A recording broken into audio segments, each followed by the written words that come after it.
the media for the support that they've also given to the South African Police Service over the festive season.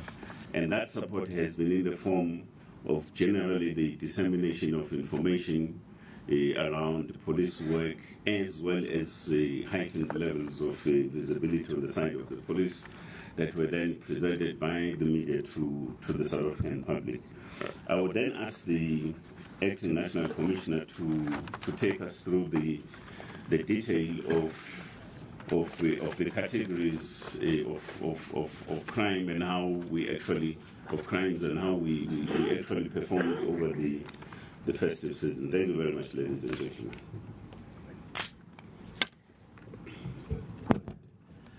Thanks, Minister. First, for the leadership that you continue to provide to us in the work that we are doing, but also in being there during periods like the Safer Festive season operations on the ground, continuing to interact with our communities and ensuring that we deliver on our mandate.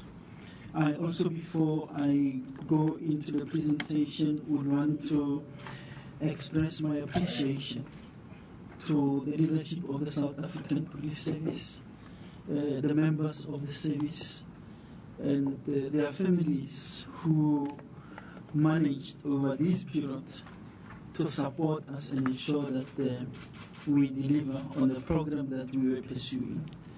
I can't go on without remembering those of our colleagues who unfortunately had run their race and passed away, either being killed by criminals or having lost lives. Today, at the Tshwane Academy, we are hosting the memorial service of the late Major General Khomotso, who will be buried this coming Saturday.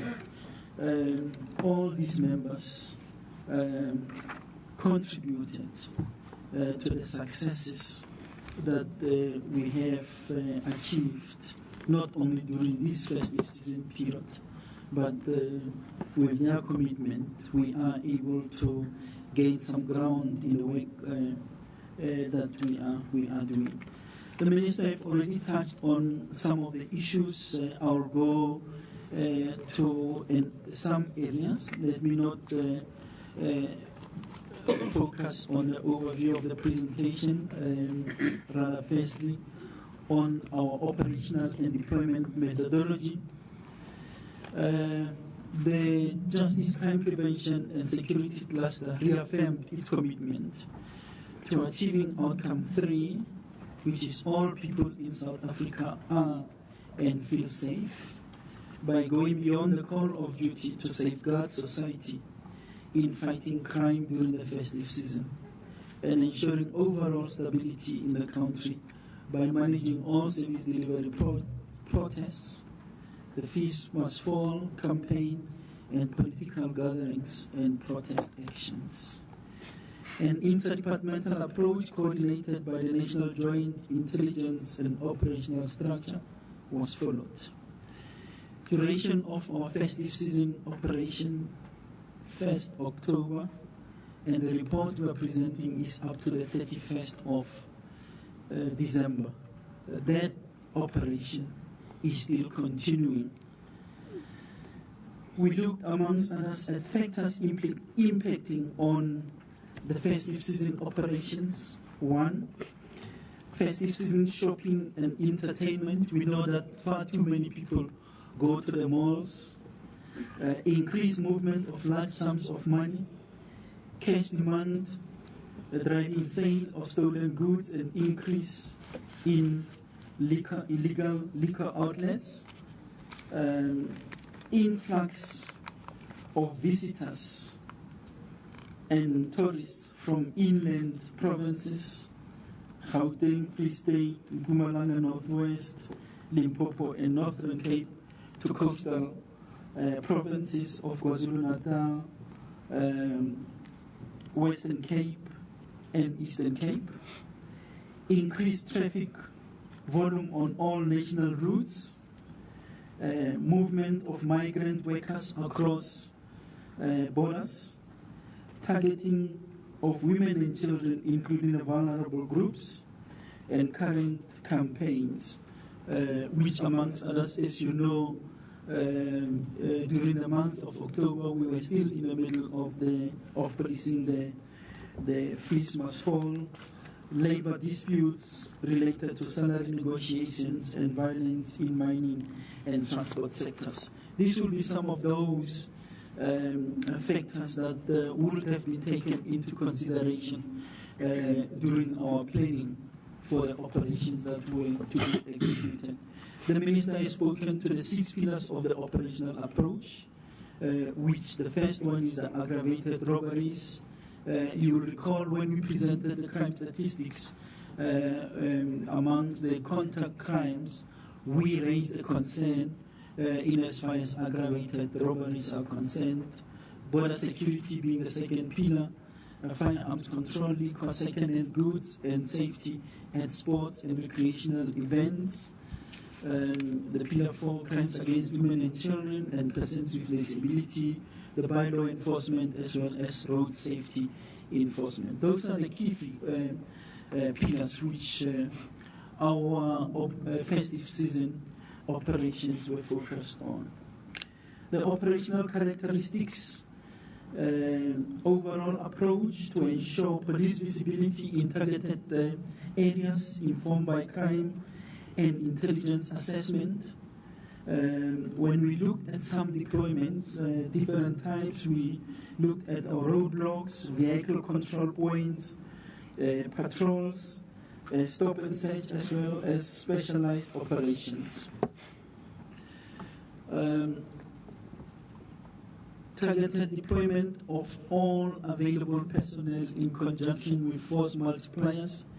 In this regard, we had to take some of our members deployed either at national headquarters or provincial, even at cluster level, to be on the ground. Coordinated supervised deployment of newly trained constables at malls and hotspots areas. When we graduated the new constables on the 15th of December, we did say that they are going to be an addition to the capacity in policing our country during the festive season, and they have done exceptionally very well. Focus on hotspots informed by crime threat and intelligence analysis. Deployment approach varied from province to province. Like I've mentioned, the coastal provinces will have had more people than normal, and therefore their approach will have differed from the inland provinces. Focused on vulnerabilities such as high numbers of people, high volumes of traffic, infrastructure. We also looked at the tracing of wanted suspects, intelligence-driven operations.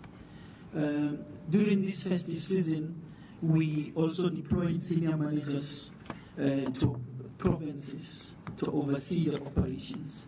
The deputy national commissioners, the regional commissioners, as well as the divisional commissioners, including other senior managers from national headquarters, as well as the provincial offices, were deployed to be on the ground. And for that, we are very grateful for their contribution. Deployment of head office personnel, which I have spoken to. We deemed it fit to place the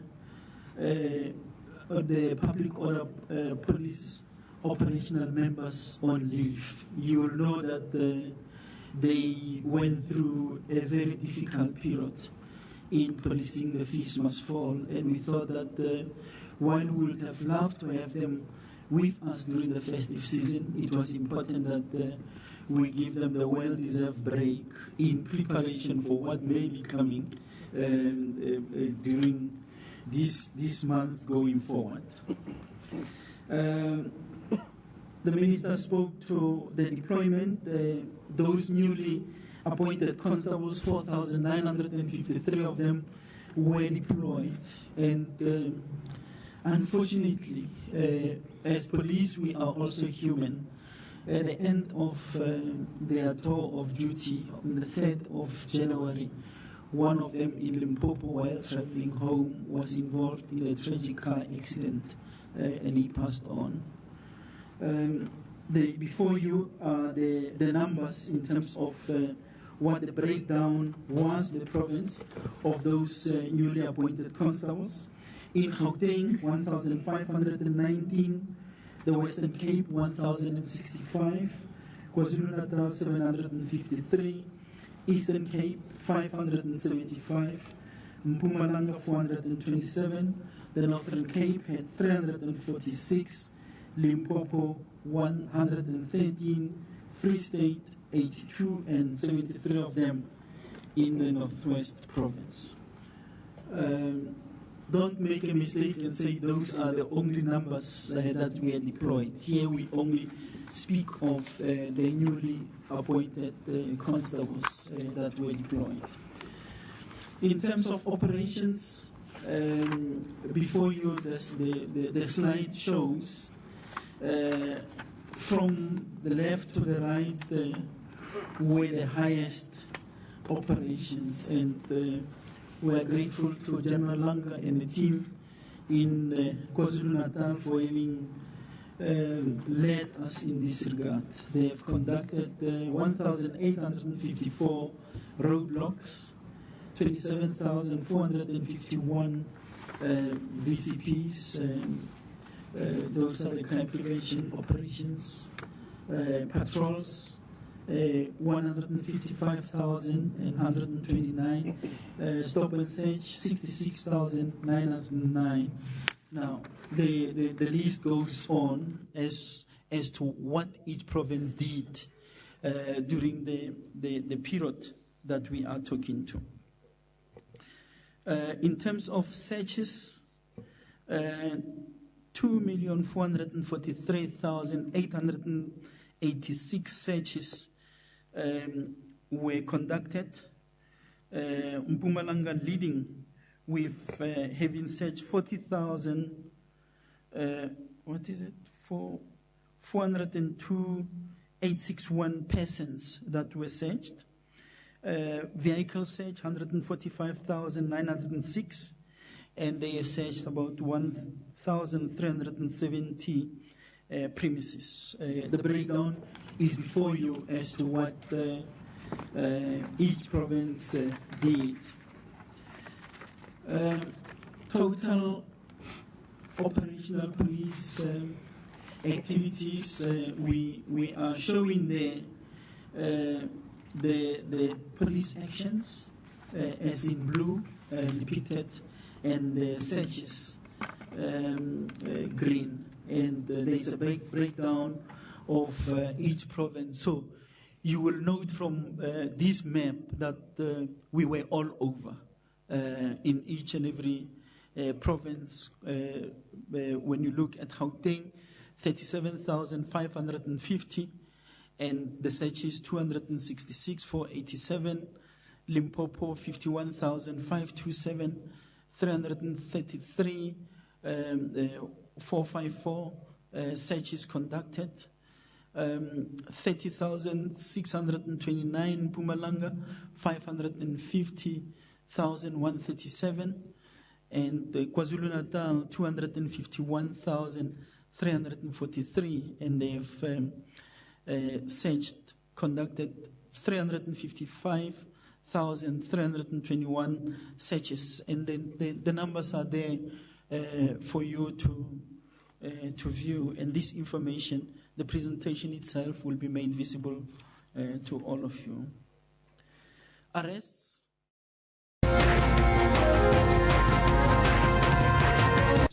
Were arrested, with the Western Cape leading. 19,625 people were arrested. KwaZulu-Natal 16,760, and Gauteng 10,412, Limpopo 9,528, Mpumalanga 6,256, Free State 5,986, Northern Cape 5,747, Eastern Cape 5,339, and in the Northwest 3,826. Now, total arrests per crime category. Again, the figures are per province, and the blue represents your police action. If I just use the Western Cape, 8,290, that is police action,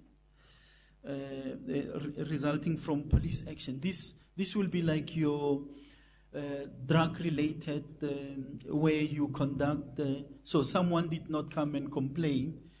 In the conducting of police operations, people will be arrested for whatever transgressions. So in this case, 8,290 in the Western Cape. For other 607 party-related crime, 480, and for contact crime, 2,076 people. KwaZulu-Natal, you will know that when it comes to contact crime, KwaZulu-Natal would have effected the most arrests than any other province. 3,490 persons were arrested. And for other serious crimes, 1,246 and 5,738 for those that were arrested as a result of police action. And I will lastly deal here just with Gauteng, because all the figures are before us. 5,036 Gauteng, that is emanating from police action. For other serious crimes, 379, property-related 131, contact-related 132, and for contact crime 1,026. Now, one of the areas we focused on as a pillar relates to crimes against women and children. So some of the operations that were conducted by the FCS units, we arrested 1,338 those who would have committed crimes either against children and women.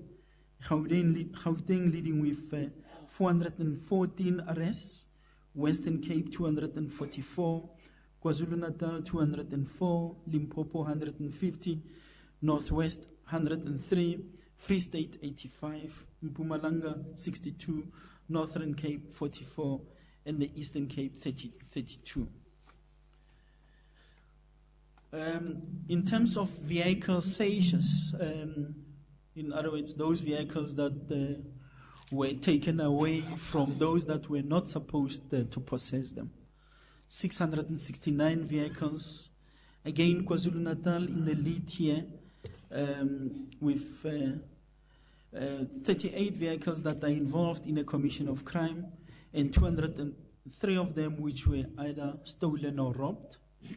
Eastern Cape, 23 involved in a commission of crime, 105 stolen or robbed.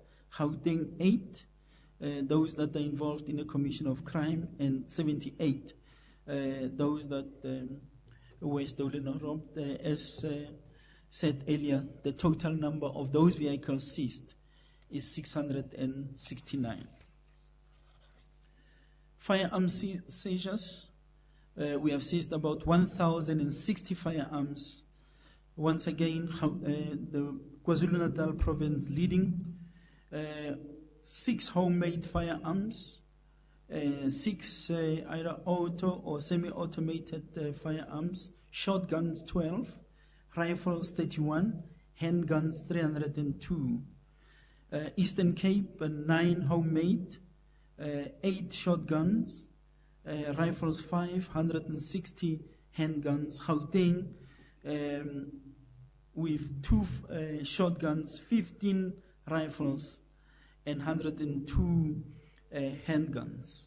The number is there as per each province, accounting for the 1,060 firearms that were recovered. You can just imagine, had these firearms still be in circulation, what will they have done to the incidents of crime?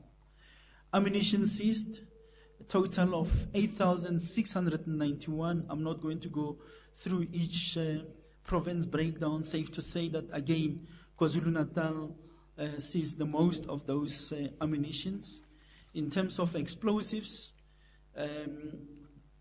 14 commercial explosives, KwaZulu-Natal 6, Gauteng 4, Limpopo 1, and Free State 1. The breakdown is there. You will note that other provinces found nothing in that regard. Controlled metal seizures, 1,962 kilograms of controlled metal seized. Mpumalanga leading in this regard, followed by KwaZulu-Natal and Limpopo, with the breakdown visible before you. Livestock, 608. You have KwaZulu-Natal, once again, 178 sheep and goat, 218 cattle, and the Free State, 90 sheep, goat, and 12 cattle. The further breakdown per province to account for the 608 is there.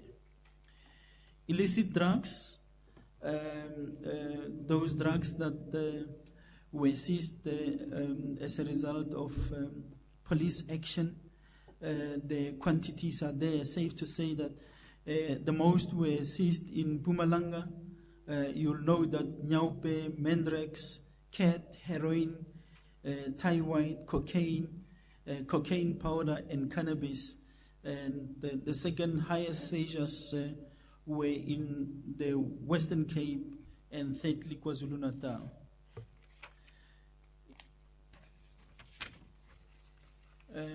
It continues on the next slide, where the other one was in grams. Here we talk about the tablets. Now, you will see the Western Cape, not surprising, is leading with 4,429 Mendrax tablets, and you have got there 538 and 377 Mendrax again, and then you have got heroin, ecstasy, and cannabis, 670. The breakdown per province is visible. If we just look at this slide with some notable successes, not that these are the only highlights, but we thought that we need to make it visible. On the 15th of December, a drug laboratory was closed in Gauteng. 2.8 million was the value. Stolen goods and drugs seized during operations in Limpopo, 5 million. On the 14th of December, illicit drugs and cash seizures in Mpumalanga, 137,000, as well as 118,000. KwaZulu-Natal, you have got two of those that killed police were arrested and firearms recovered. And on the 12th of December, disruption of ATM attack, where 8 suspects were fatally wounded. These people were actually trying to kill the police in the process, and in the execution of their duties and applying the proportional use of force, 8 of them were fatally wounded. Eastern Cape, stabilized St. Albans prisons unrest.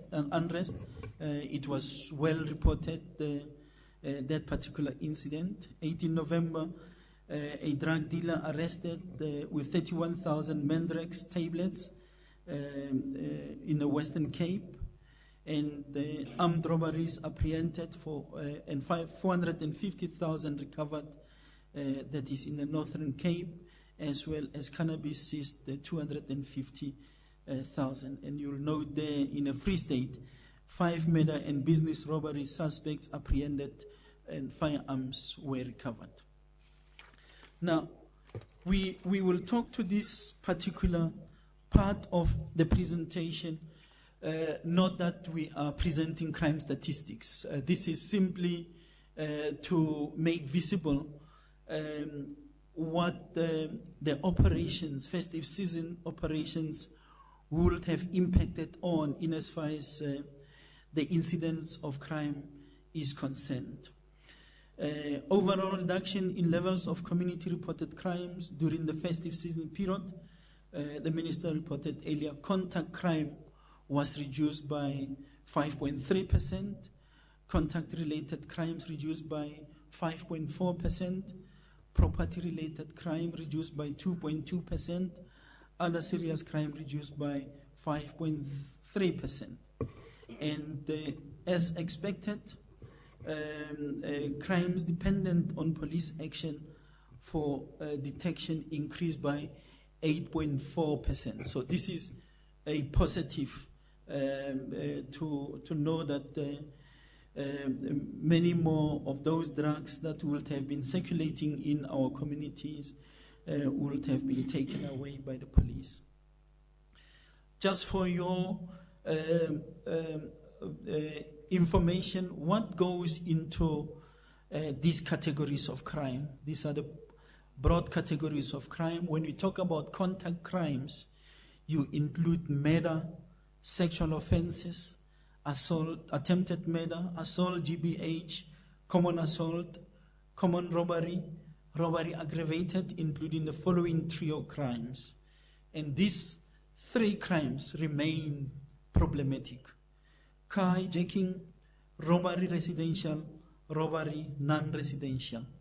And in contact-related crimes, arson, malicious damage to property are the 2 crimes found there. And property-related crimes, burglary at residential premises, burglary at non-residential premises, theft of motor vehicle and motorcycle, theft out of or from motor vehicles, stock theft, and the last category, other serious crimes, which include other theft, commercial crime, and shoplifting. The 4 crimes detected as a result of police action includes illegal possession of firearm and ammunition, drug-related crimes, driving under the influence of alcohol and drugs, sexual offenses detected as a result of police action.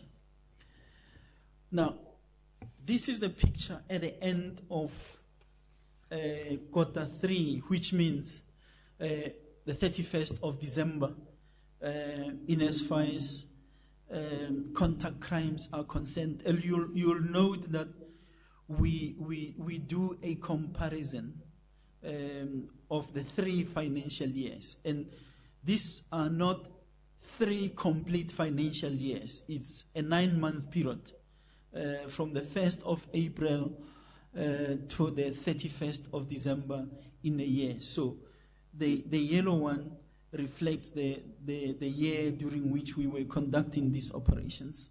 You'll note that 2014-15 to 2015-16 there was an increase in as far as contact crimes are concerned, and the year under review we have managed a 5.3% reduction of contact crimes.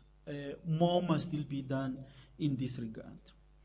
In the next one, we show you the month-to-month comparison, specifically focusing on that last quarter, October to November to December, and we are showing two years. You'll know that compared to the October 2015, we have reduced the crime, contact crime by 2.8%. October 2016, from 56,175 to 54,587. November, compared to the year 2015, November, we were 56,064. We ended with 53,398, which is a 4.8% decrease. and December a very significant decrease compared to the 2015 financial year, where we were on 65,716 and we ended with 60,561, and that's a reduction of 7.8%. Now, you will note in the slide here we are doing a provincial breakdown to say how did the provinces perform in the reduction here of, and I'm proud when I look at this picture to see each and every one of these provinces did their bit, with Limpopo leading with a 11.6% reduction, Free State 6.7% reduction, Eastern Cape 6.3% reduction, 5.2% reduction in Gauteng, similarly 5.2% reduction KwaZulu-Natal, 4.9% reduction Northern Cape, 3.4% reduction in the Western Cape, 3.2% Northwest, and 3% reduction in Mpumalanga. That is contact crimes. Contact-related crimes, again, we show you a 3-year period, but only the 9-month period, April to December.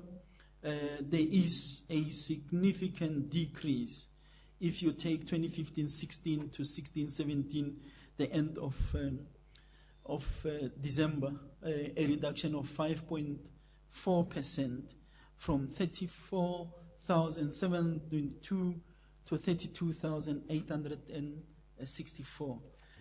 Followed by the month-to-month comparison, again, October, November, December, 0.7% decrease compared to October 2015, 7.6% decrease compared to November 2015, and the 7.5% decrease compared to December 2015.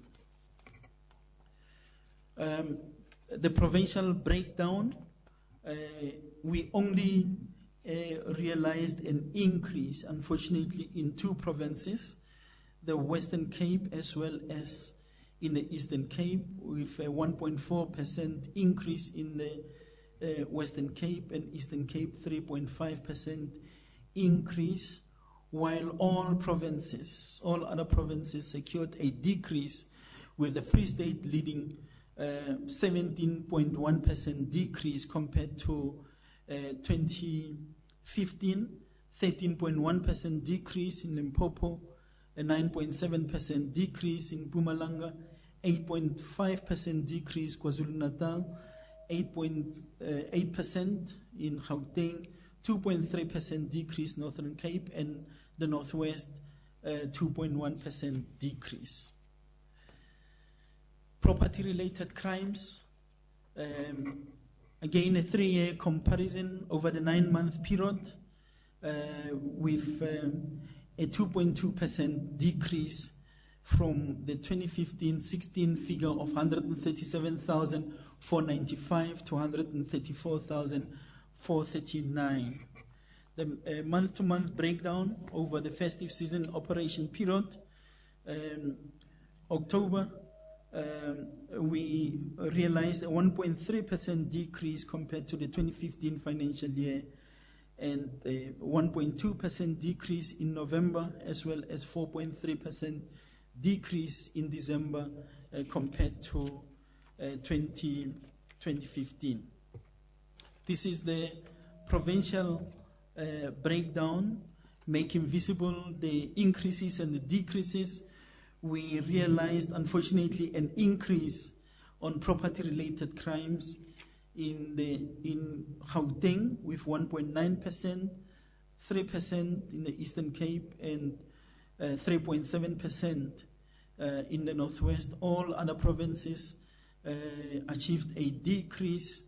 Western Cape 7.1%, Limpopo 6.2%, KwaZulu-Natal 5.2%, 5.1% in the Free State, 4.7% Northern Cape, and 3.5% in Mpumalanga. All those provinces have secured a decrease.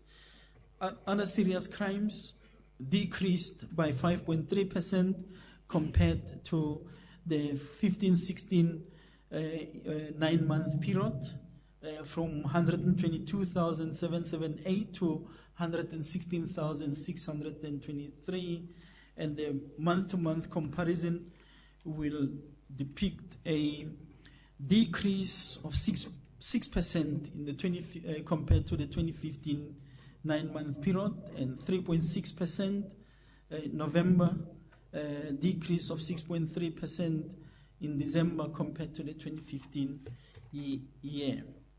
This is the breakdown per province, looking at their performance. In all provinces, a decrease has been realized.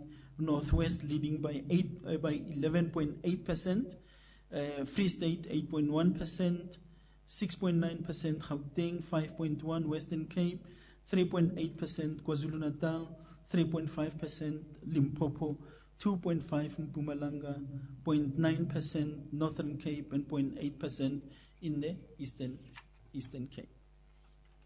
Now, these are crimes detected as a result of police action. Again, a 9-month comparison over the 3 years, and you will note that we have achieved the highest in the 2016-17 9-month period, having realized 99,266, an 8.4% increase compared to the 91,567 in the 15-16 9-month period. Followed by the month-to-month breakdown, an increase of 9.7% in October compared to 15-16 financial year, 5.8% November compared to 15 financial year, and 9.6%. So these are increases, but they are positive increases, as it is our resolve to remove illegal firearms, drugs, and so on from circulation. The provincial breakdown, only one province realized a decrease, but all the others, we have an increase. As I said, it's a positive. Limpopo, 22.8%, 22.1% in the Free State. Mpumalanga, 16.7%, 15.5% in Northern Cape, 12% Western Cape, 9.8% Eastern Cape, 6.5% in KwaZulu-Natal, and 0.8% in the Northwest provinces. What we have presented here will be an overall reduction in the incidence of serious crime, which we attribute to high visibility, targeted deployments and operations, intelligence-driven operations, effective coordination of all stakeholders, and hands-on command and control by respective senior managers, and feedback from communities on high visibilities and operations has been very positive. Even that which we were receiving on social media and during individual engagements when we were deployed and so on.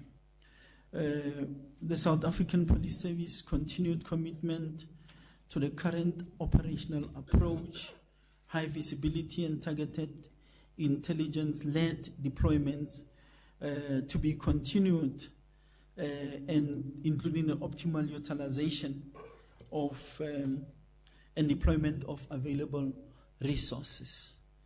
We are very proud as the South African Police Service for the performance recorded, and we are truly grateful to the members of the South African Police Service and the law enforcement agencies who played a critical role in realizing the incidents of crime in this regard.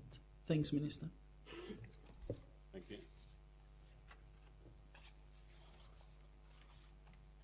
Thank you very much to the Minister and the Acting National Commissioner.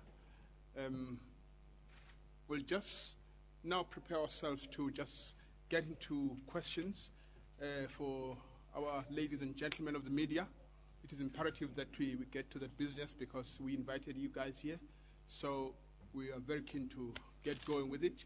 So what I'm going to do, I'm going to take at least 4 questions at a time from here, and then I'll go down to our colleagues in Cape Town so that, thank you very much. Just introduce yourself, my brother, and the media house you represent. Thank you. My name is Malungelo Boy from ANC. I just want to know how much of a problem was murder this festive season. Thank you.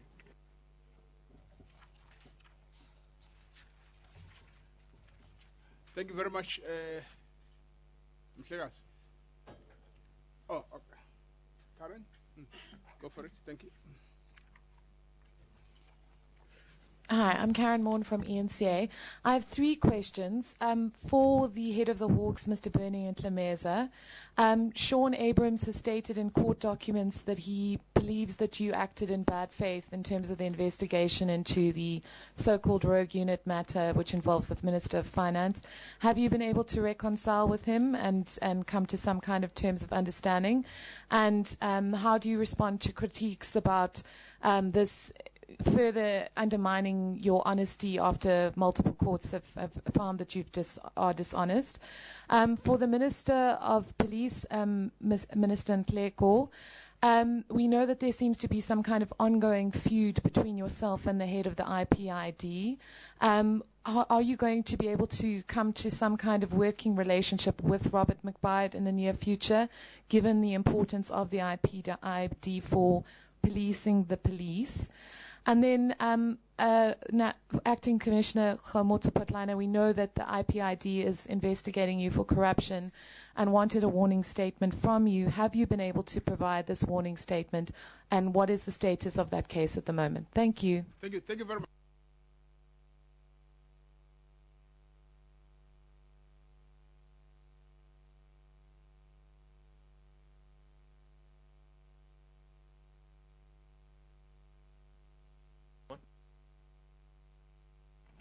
Is that better? There we go.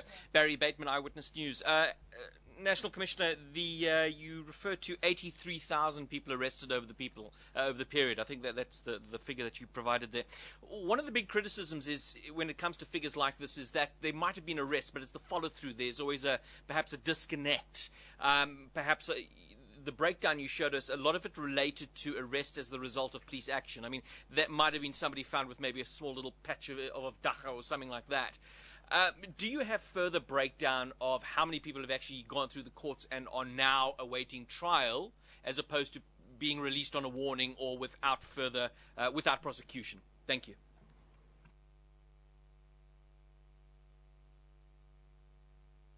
Hello, Sonia Carsons of the UNZI Labour Report. I would just like to know, on the 14th of December, the Rapid Rail Awareness Campaign was also launched. We haven't heard any successes from that. Could you please just indicate how successful was that campaign? Thank you.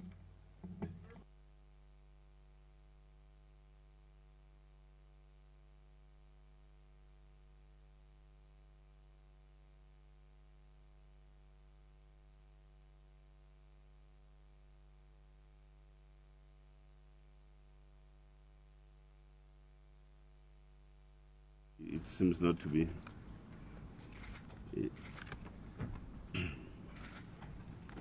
Seems not to be working.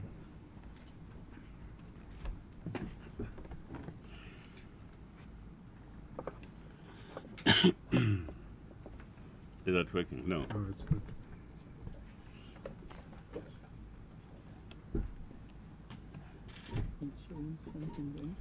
Okay, I'll try and shout. I have a very small voice. I hope I can be heard at least to half of this room.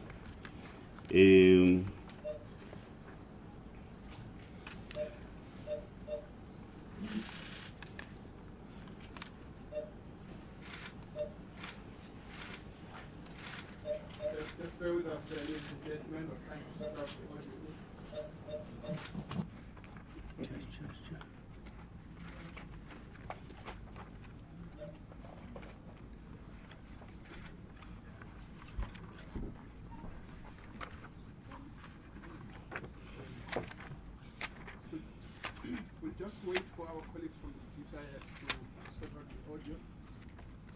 Because some of you are recording, so.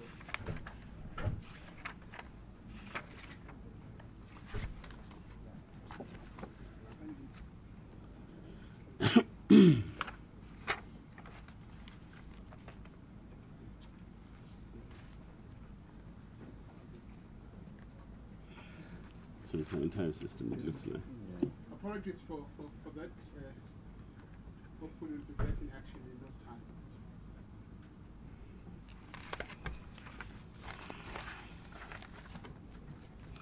Yeah, but I think let me just nevertheless, regardless of the sound system, let me try my level best to at least raise my voice so that I can be heard across the room. Sorry, Mr. If you kept on here, we can't hear you.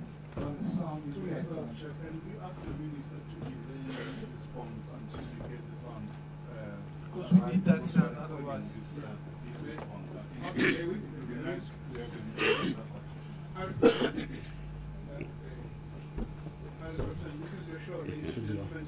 Is it on? No, it's still not.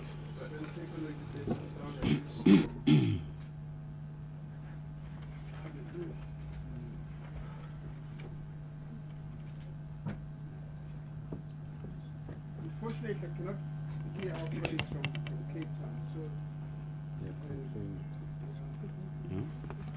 Test 1, 2, test 1.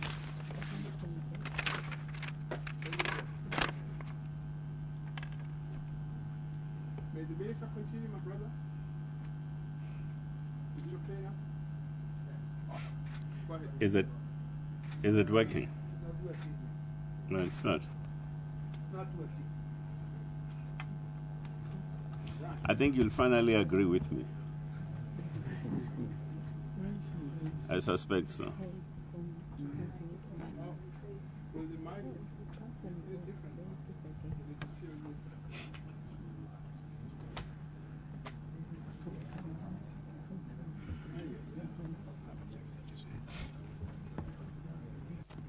Yes, my brother, what are you suggesting? Test 1, 2, test. Can you start, sir?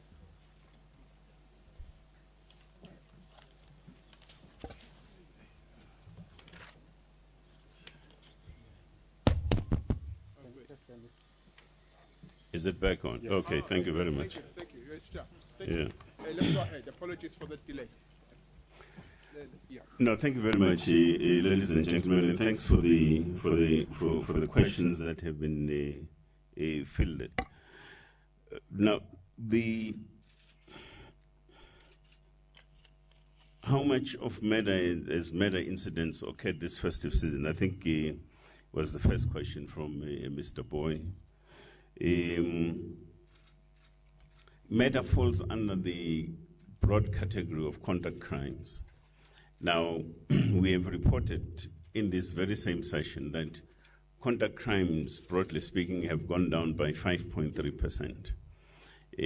I'm sure the acting national commissioner will also take you through the same sort of other slide that he presented to then show how each province, for instance, fared insofar as the reduction of conduct crime and the incidences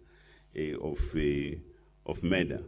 Now, we do think, generally speaking, that I think moving forward around these particular statistics, there are lessons that I think we will have to take on so that the key critical question for us to face will be, how do we then advance and subsequently consolidate on the basis of the gains that have been made over this festive season? I think that's one strategic question that faces the South African Police Service.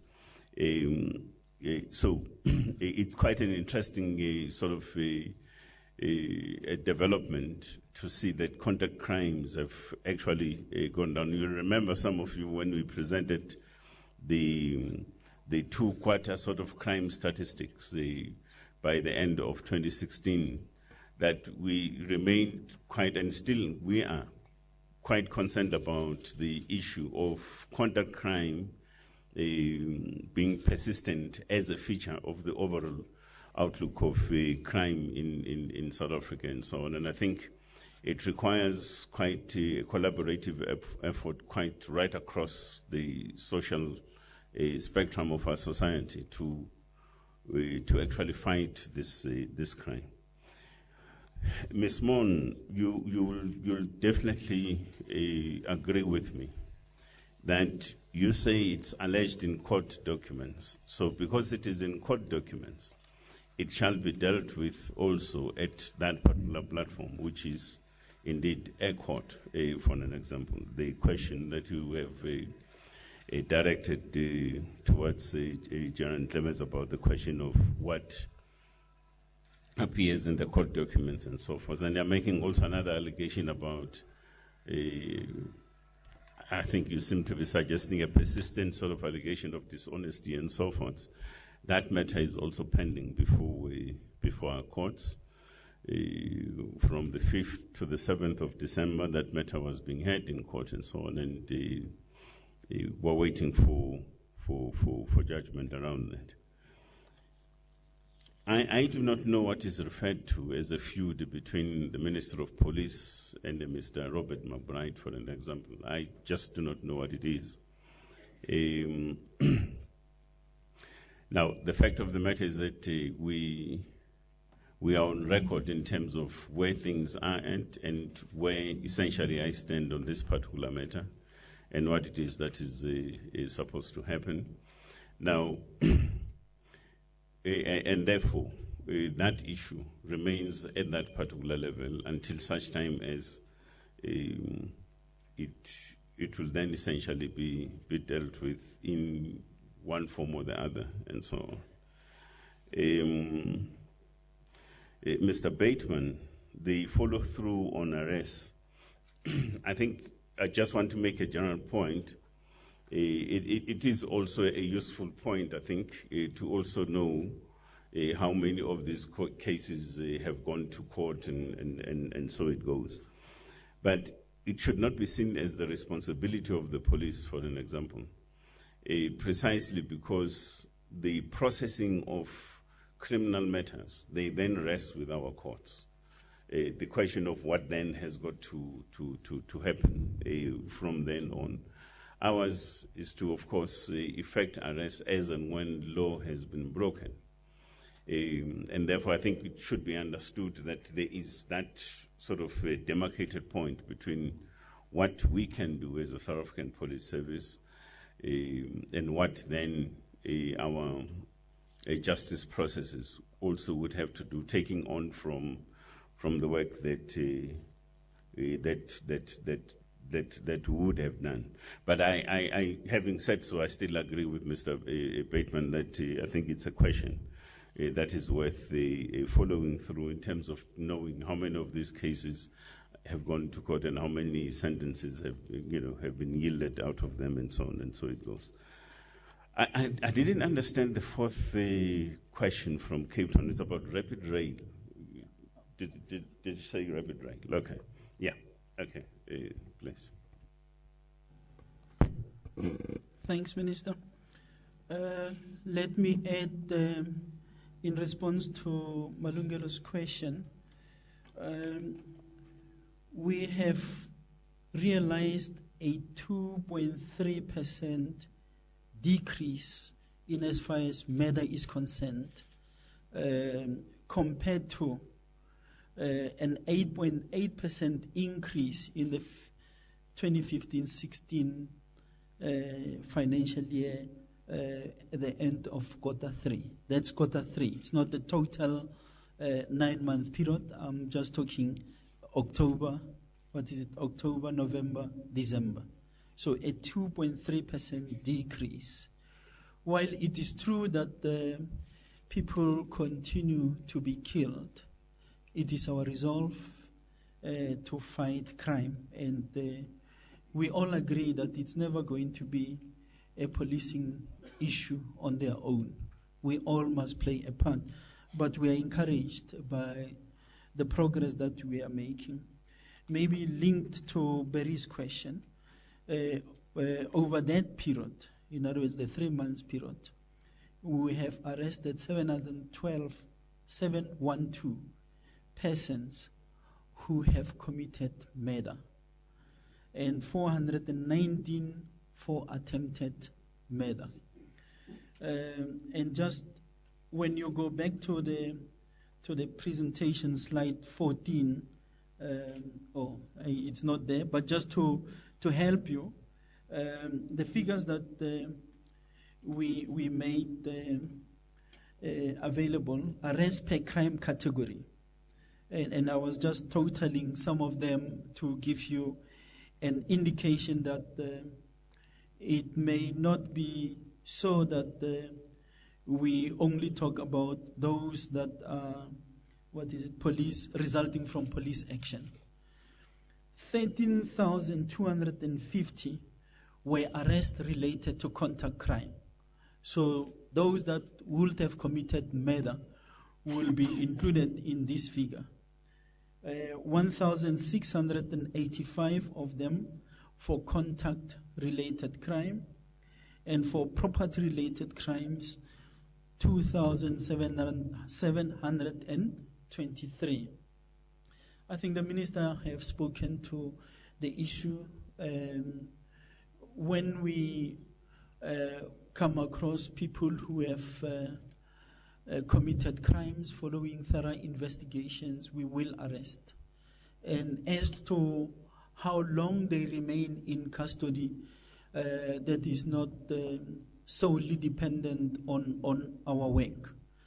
We will, as the South African Police Service, oppose bail, and we allow the criminal justice system to process the cases accordingly.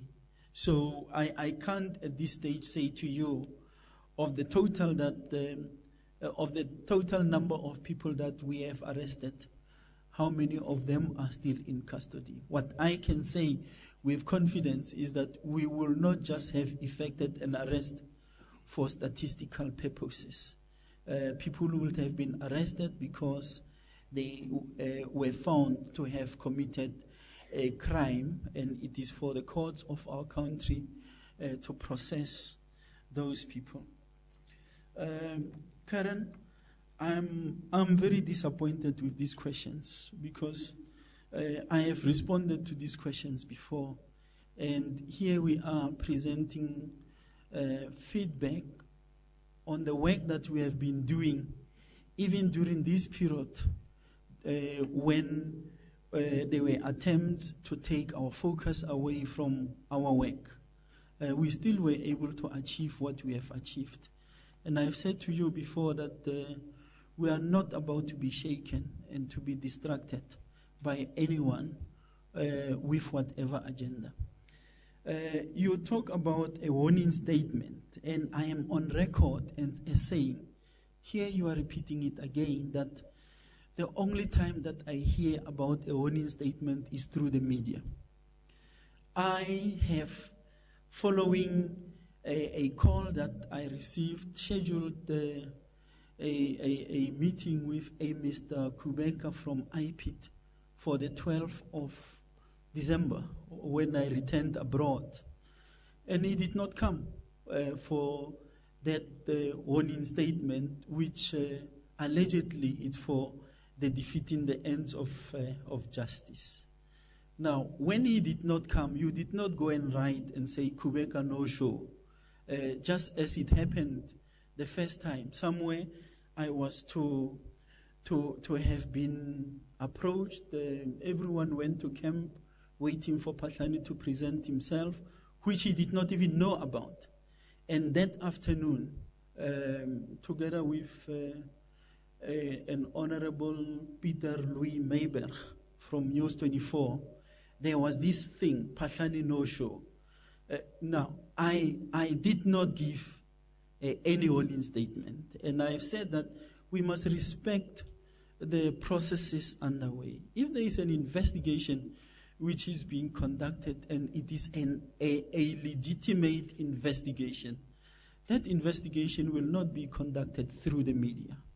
You will do your work, and once you have done your work, you will take it to the authorities that are competent to decide on the matter. And we are very clear that we respect the mandate of any institution to conduct an investigation. What I don't respect and which I don't take kindly is to be investigated by a private person, more so someone who is facing criminal charges himself. I think I've been very clear on that one. And you talk about corruption. I'm yet to be preferred with charges of corruption. If building my house was a corrupt practice, then why do we all have to have houses? You would have been glad to know that the National Commissioner or the acting National Commissioner is residing somewhere in a squatter camp. You would have made the headlines every day about it. I still want to be provided with details of this 8 million rent house so that I can sell it to make, yeah, it's now 10, but maybe it's January. We're about to have it go into 12, because the first allegation, it was 6 million, and then at some point it became 8 million. The latest that we have seen was 10 million. So surely, Minister, I suspect before the end of the financial year, it will have made 14. And that will give me, 11 million profit if I were to sell it. And you must, in the meantime, market that house for that kind of an amount. The one question on Rapid Rail. Yes, Rapid Rail was established. There continue to be awareness campaigns.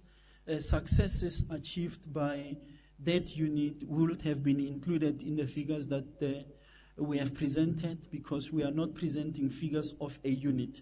We are presenting figures and statistics emanating from police operations. So certainly they are included, but I am unable to provide with a breakdown of how many of them were attributed to this and that unit at this point. Thanks, Minister. Thank you very much, gentlemen. May we get an indication from our colleagues in Cape Town if they've got any questions to raise? Yeah, we've got 3 in Cape Town. Excellent. Introduce yourself, my brother, and go ahead. Chantal Presence from the African News Agency. I was just wondering if you could give us a breakdown of the trio crimes, specifically car hijackings, which increased quite significantly in the yearly crime stats last year. Thank you very much, colleague. Thank you very much, colleague Makubane from Business Day. Just wanted to ask the Minister, firstly, pertaining to the objectives of the operation you briefed us on, ensuring that the public are and feel safe. One might argue that the point of that is to ensure that people have confidence in law enforcement. And members of the police committee have repeatedly said that infighting amongst the ranks of the police and its agencies undermines that. Just wanted to find out if you've received any indication from the committee for them to brief you on the specific matter, especially the events of December between McBride and the Hawks. And secondly, just wanted to find out what has been foremost in the Minister's mind regarding what could happen after the President's fully considered the Clarkson reports and the future of Pierre. Thank you very much. Thanks, Klegan. The last one from Cape Town. Andisiwe Makinana from City Press. My question is also on Fees Must Fall. You mentioned earlier that the public order police were given a break in December and also planning for what may happen. Do you have specific plans for the students? And what are those plans? Because if you're going to give people a break, preparing for what may happen, that sounds serious. Can you give us maybe some information around that? But also, Minister... Go ahead. Okay, yeah, but can I just go back to a question that was asked by a colleague around the Minister's feud with Mr. McBride. Minister, you can't just say it's something that you hear about. You wrote to Parliament speaking about a relationship that has broken down So it's not like somebody is making this up. You wrote to Parliament about this issue. So can you maybe answer that question, please? Thank you very much.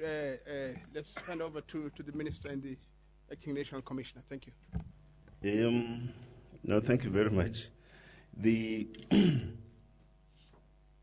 Acting National Commissioner will respond around the question of the trio of crimes.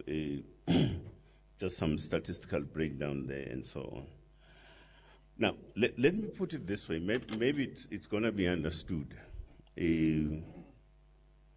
For instance, Ms. Karen Mon, you work for ENCA. I think Ms. Makinana, the last time I think she worked for City Press or Mail and Guardian, somewhere there. Now, if ENCA as your employer, Ms. Mon, alleges that we have violated certain policies and rules of the ENCA as a company, and that we have got to answer to those allegations, why is that a feud? Or should that be seen as a feud? Now, why would you, as an employee, be feuding with the ENCA as your employer, for an example? So I don't see logic in this kind of line of questioning. The same thing with the, I think Mr. Makubane down in Cape Town refers to what has been said as infighting amongst agencies. And I think this point is also thrown in there. Now, why is it seen as infighting, for an example? When there are allegations on the one side that have got to be legally processed on the other, and that whomever is facing those particular allegations have got to answer, because that's all that we need to do. If for an example, you are saying there are these things that have broken in law as the Minister of Police, and that matter is being taken up through the legitimate sort of structures for legal processing and so on, of what use does it then serve for me to come before you as journalists and pronounce my innocence or guiltiness and whatever and so forth? It just doesn't work that way. The fact of the matter, and I think it's a point that also has been made, if I'm not mistaken, by the Acting National Commissioner, it's a simple matter. We must learn to respect processes. Now, who has got to respect processes? All of us as South Africans, because by doing so, we will then be upholding the actual basic tenets of the rule of law. That's one. If a matter is before court, don't speak for the court. The court will deal with the matter. If a matter is of a labor relations kind of a character, for an example, don't come here and want to think that you are a specialist in that particular field of employer-employee relations, because you are not. You have a designated sort of structure in law, procedurally and legally and otherwise, to deal with those things. So it will essentially deal with it. It can't be anybody else other than it. Any other exercise is found wanting in law, because then you'll be undermining the very same legal processes on the one hand. Now, can you imagine a situation where the employer comes to and appears before a press conference and then says, you know, I've got this employee called Ms. Karen Mon, who has done this or done that and done that and done that. I'm not happy with her, and so forth and so on. Now, you don't deal with matters of that nature in that sort of manner, for an example, because that's in law has got its own definition. It's unfair labor practice. Because the employer can then go all over and talk about employer-employee relations and disciplinary matters in the manner that is not following the designated structure in our law for necessary sort of processing. So it can't happen that way. I'm sorry, Ms. Mon, I keep on making an example about you and so on. I think I like you. But yeah, So I'm just trying to clarify the point, though. Similarly, also, maybe the same thing with Mr. Makubane down in Cape Town. It can't be infighting. It's simply nothing else. You have allegations, deal with the allegations. Now, I've asked people towards the fall of last year, for an example, as and when they keep on harping on this thing, the so-called infighting, the feud, and whatever. So I asked this thing, I said, okay, so what has happened to the principles that we all speak about, accountability and transparency? What has happened to that? So allegations are going to surface, and because they appear to surface and they affect a Mr. Makubane or a Mr. Karen Mo, a Miss Karen Mon. No, we should not deal with them. We shouldn't then deal with issues of that principle of accountability and transparency and so on. I think it shouldn't be like that. We need to be fair. We need to be quite fairly balanced in dealing with issues. If we have got allegations and they're serious allegations, and in some other cases that we have been dealing with are cases that affect human lives, and we need to be serious about that. And precisely because the Constitution is pretty clear in terms of where do we stand as South Africans in creating this humane sort of outlook as a society, for an example.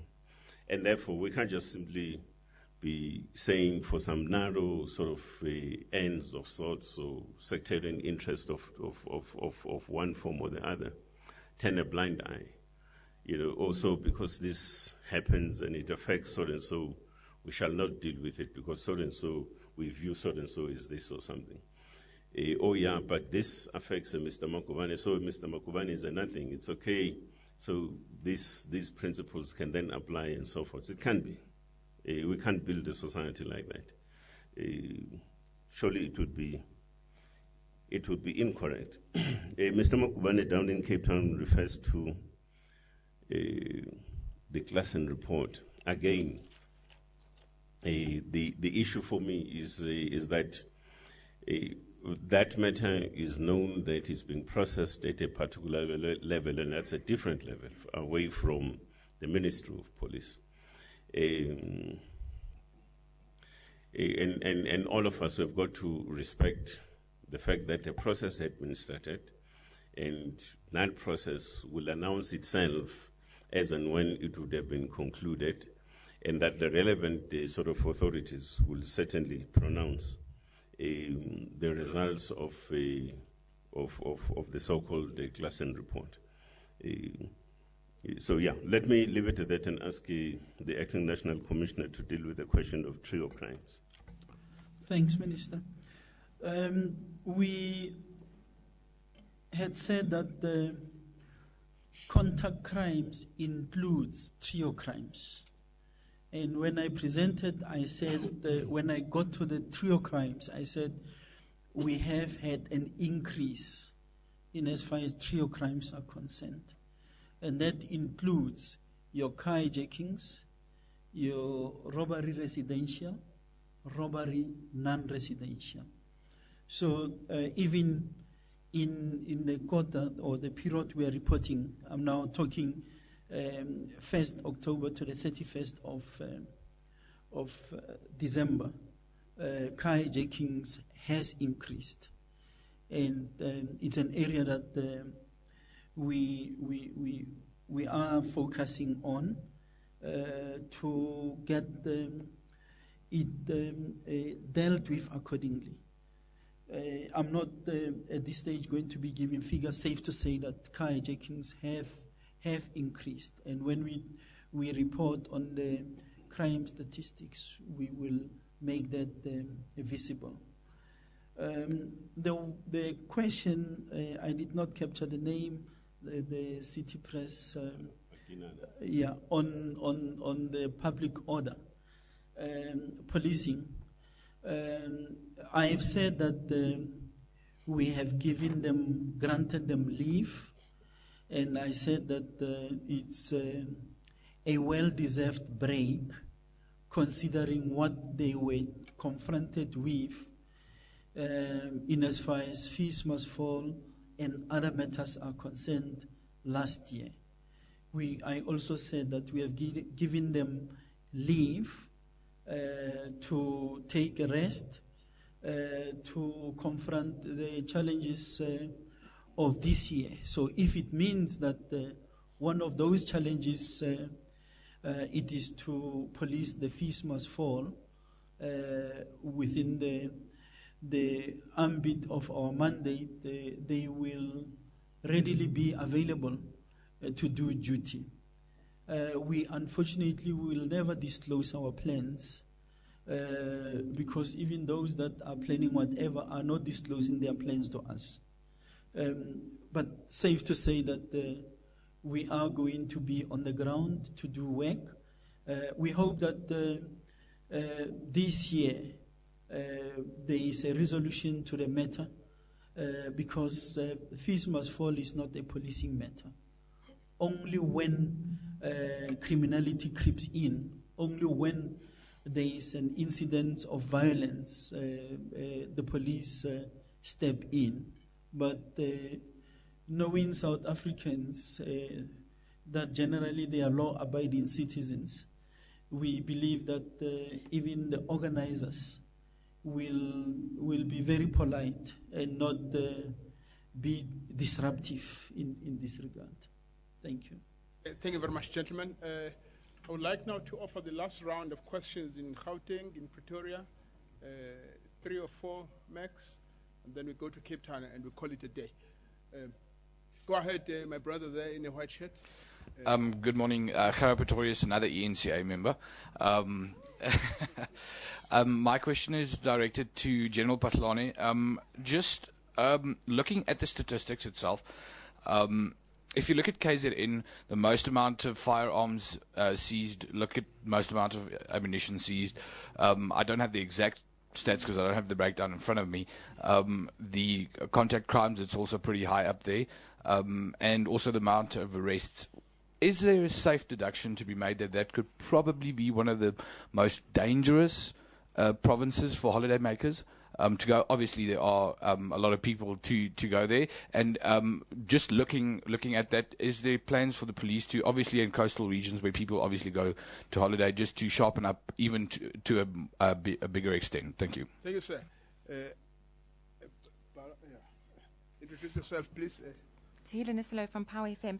Just if you could explain why community members are increasingly reporting these crimes. Is it because they can trust the police more? Have you initiated any sort of programs around this?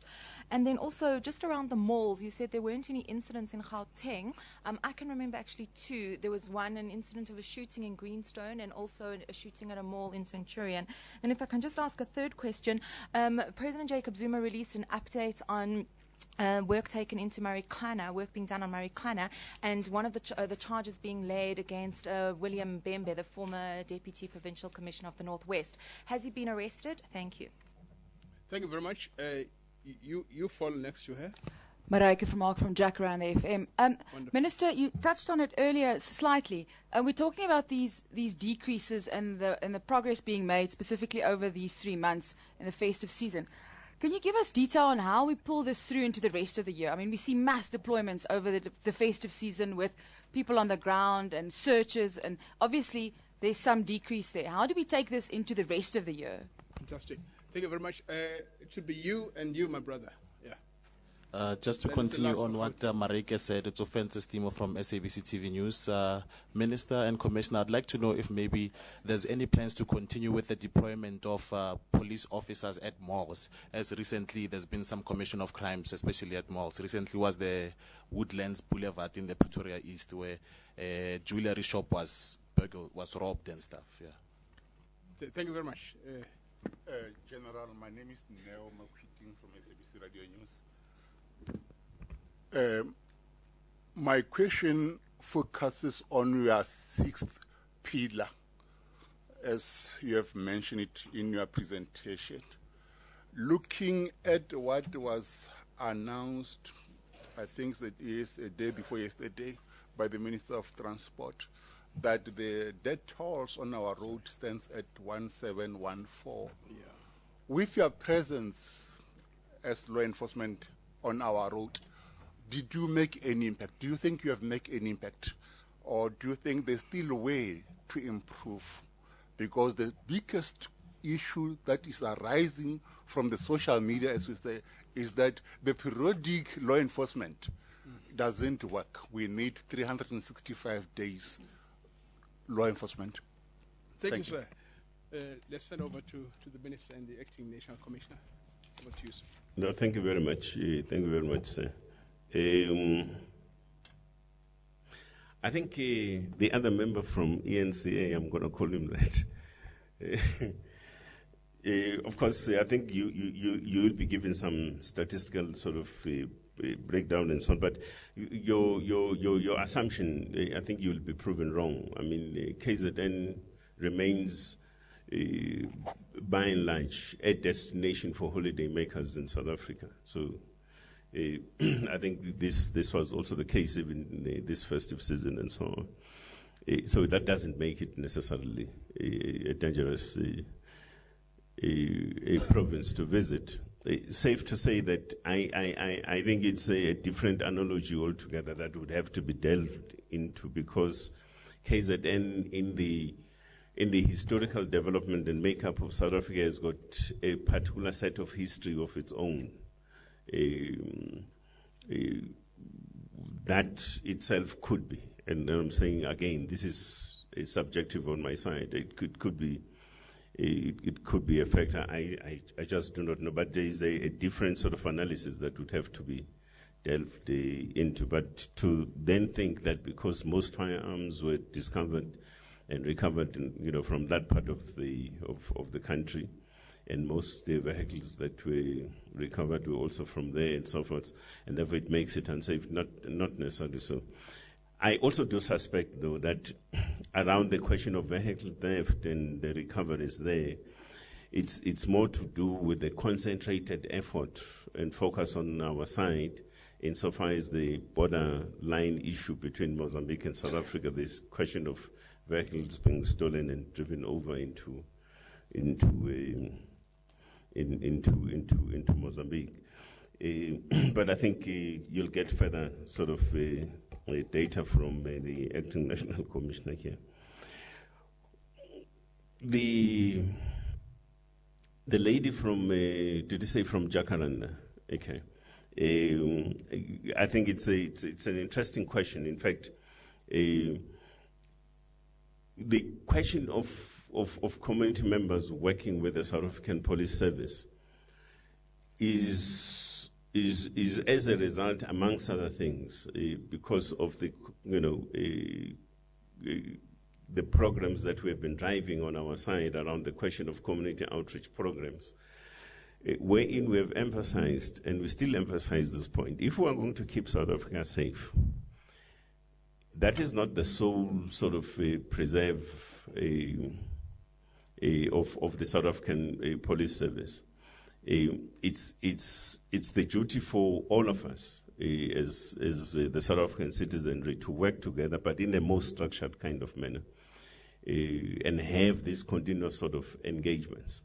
So we conscientize community members, yes, to do that, but we also conscientize our own members at station level to then say, look, it's important to establish a correct and constructive sort of a structured kind of fora for necessary sort of relationship building with communities, so that when we do policing, we also have got to understand how members of a particular community, for an example, think and perceive the work of the police, and so that in itself must also begin to inform the manner in which we have got to improve the rendering of service to community members, for an example.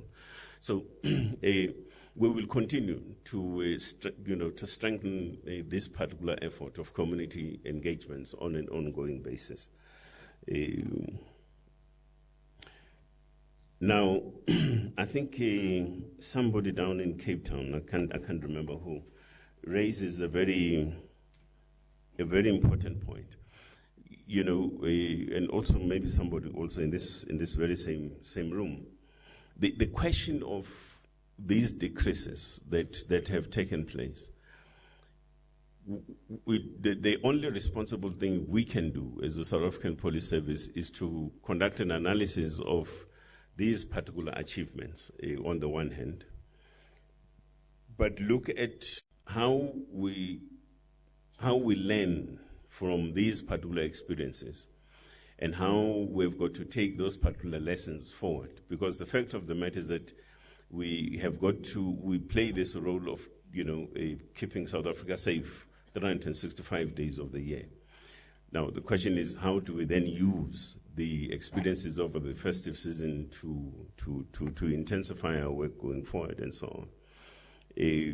But having said so, that also shouldn't be understood as just the work that the SAPS on its own must just simply do. Again, the question of a collaborative effort, firstly amongst and between state agencies, is very critical, but also between state agencies such as the SAPS and others, and community members that we serve is also very important. So we will continue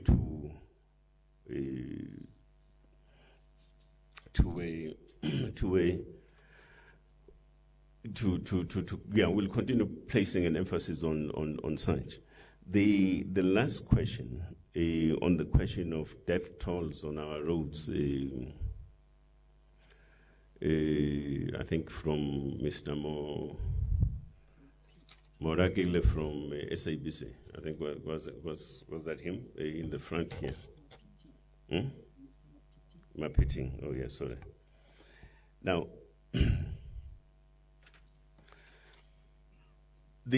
I think as South Africans we need to have this engagement and ongoing sort of a discussion amongst ourselves. Why do you need a police officer to tell you not to drink when they're driving? We need to start from such basics, for an example. Why do you require a police officer to tell you that you should wear an identifiable kind of clothing, for instance, when you're walking at night, so that you can be identified easily by, a motorist? So, in other words, the question of what we are currently experiencing on our roads, we need to perceive that as the work that needs to be done at a broader community level, for an example, to educate ourselves, and also not only just educate ourselves, but to be responsible enough. We need to take responsibility. The responsibility we must take first and foremost is not only of protecting yourself against danger in some incidents or accidents and so forth, but also to protect others, to ensure that you protect human life by the manner in which you behave and drive responsibly on the roads. And therefore, the question of whether or not the police made an impact, or any other work of the police and other agencies, for instance, like your Metro Police and others, did they make an impact? I don't think that's the fundamental issue that we should actually be dealing with. Yes, policing must be there. But if we are to make a serious impact, it would have to be the work of your Metro Police, your police, South African Police Service and other agencies, combined with the responsible attitude on the side of community members and South Africans generally speaking, to take responsibility for safety on our roads, first and foremost, not first and foremost, yes, as part of the safety issue generally, but also safety generally, generally speaking. But I think General Phahlane, you can then deal with the question that Mr. Gerrit raised about KZN, whether KZN is a dangerous holiday destination or otherwise. Thanks, Minister. Gerald, actually you must be giving credit to the police in KZN, in particular to the acting provincial commissioner who is leading that province. I think over this period they made us proud with the work that they have done. In our presentation, I made visible they, for example, conducted the highest number of patrols, food and vehicle patrols, 155,129. The one that come closer to them is the Western Cape with 62,187. So they have been very visible. And if you recall, we said by being out there, visibility enables you to take away the opportunity for criminals to commit crime, and also instills a sense of confidence in the communities, and it allows us to engage with those communities. So they have done exceptionally very well.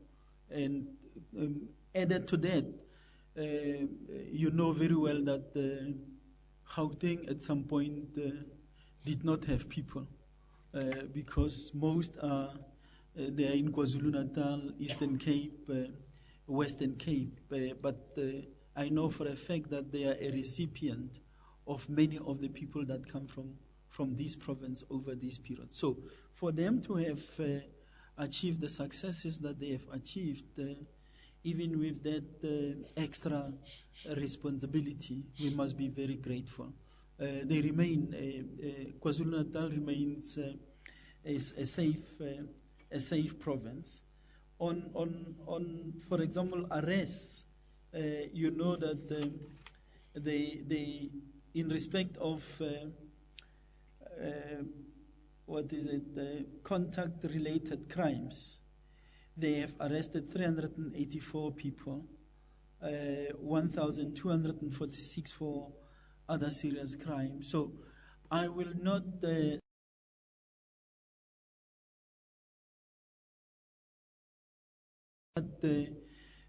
it is in that province where most firearms were recovered, most ammunition was recovered, will suggest that they are making great strides in ensuring that the people of KwaZulu-Natal are safe. And I applaud the team there for the work they continue to do. And that's why we are not that concerned with the acting provincial commissioner steering. He's doing an excellent job.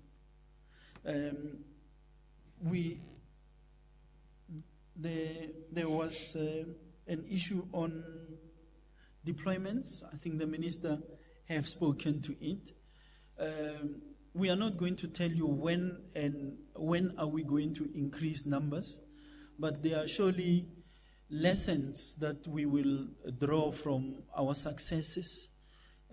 We will find space to consolidate and carry forward those best practices, including the integrated way that we have been working together as law enforcement agencies. When we were policing the January 8th on Sunday, I had met some of the Metro Police chiefs, traffic chiefs, and we have agreed that I will convene them at least before the end of February to look at the work that we have done and what is it that we need to do to intensify our program going forward.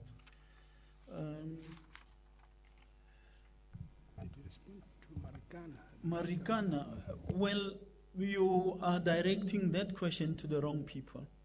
The investigations related to Marikana are conducted by IPIT. And if there was any action, that action will come from that particular space. We are not aware of anyone that has been arrested in this regard. Maybe just to Ntate Pitting, while we unfortunately have recorded the fatalities that were recorded over the festive season, we believe that with the work that we did on the roads, communities were very appreciative. When you were speaking to them, during roadblocks. They were seeing that also as a way of giving them a break, but also as a way of regulating the traffic, facilitating the flow of the traffic. It is so unfortunate that you still have people deciding to drink. You still have pedestrians going onto the roads, and unfortunately, the statistics will suggest that we lost far too many people. But that must be reason enough for all of us to work together in bringing down these fatalities. Thanks, Minister. Thank you very much. I'll give the last round to Cape Town. 3 questions. It's 2 hours already, and I don't want to abuse. No more questions from Cape Town. Oh, go ahead, yeah. Oh, no question. Oh, okay, that's wonderful. Yeah. So we're just waiting on the presentation. Fantastic. That is fun. We will take care of that. I'll also make you aware that Brigadier Salih Dibe and I are available for further inquiries from members of the media. There we have it, ladies and gentlemen. Thank you very much for your time. Let's meet again soon. Thank you. Thank you, my principals. Yeah.